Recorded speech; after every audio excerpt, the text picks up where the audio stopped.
அதிசயங்கள் செய்கிறவர் நம் அருகில் இருக்கிறார்.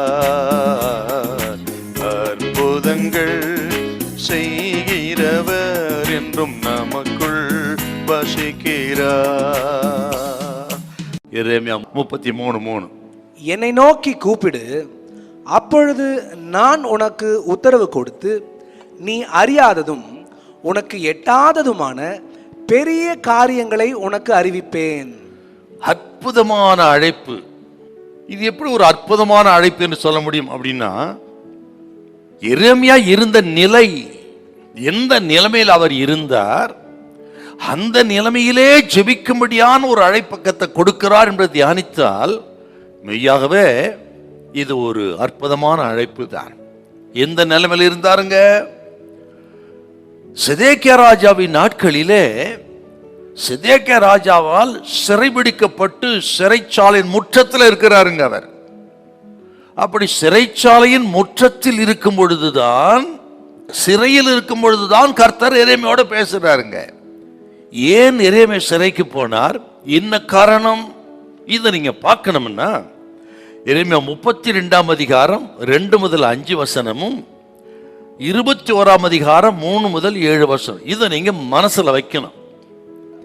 கர்த்தருடைய வார்த்தையை சொல்றாருங்க எரேமியா.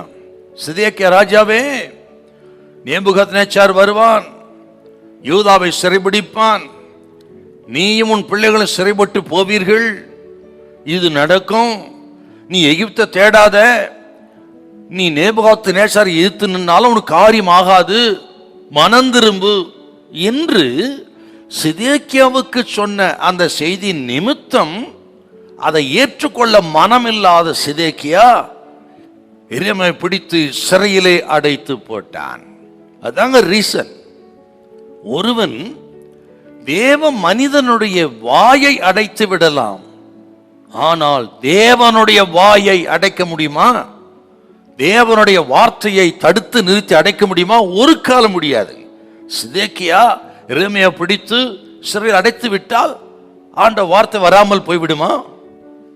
இதை கேட்கிற தேவ பிள்ளைகள் கர்த்தர் சொல்றாருங்க, நீங்கள் எங்கே இருக்கிறீர்கள் என்பது முக்கியமல்ல, எப்படி இருக்கிறீர்கள் என்பது முக்கியமல்ல, இருக்கிற இடத்திலேயே உங்கள் இருதயம் திறந்திருக்கும் என்றால் அங்கேயும் கர்த்தர் உங்களோடு பேச ஆயத்தமாயிருப்பார்.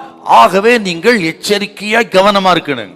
இதை கேட்கிறவங்க பல நெருக்கத்தில் இருக்கலாம், பாடுகள் மத்தியில் இருக்கலாம், பலவிதமான சிறையில் இருக்கலாம், கடன், வியாதி, போராட்டங்கள், எதிர்ப்புகள் என்று பலவிதமான சிறைக்குள்ள கிடக்கலாம். உங்கள் இருதயம் மட்டும் ஆண்டவருக்காக இருக்கட்டும், ஆண்டவர் நோக்கி இருக்கட்டும், ஆண்டவர் என்னோடு பேசுவாரான்னு ஜெபத்தோடு இருக்கட்டும். இன்றைக்கு கர்த்தங்களோடு பேசுவார், உங்களை தூக்கி எடுப்பார், உங்கள் ஜெபம் கேட்கப்படும், கர்த்தர் உங்களை கைவிட மாட்டார். ஹல்லேலூயா, ஹல்லேலூயா.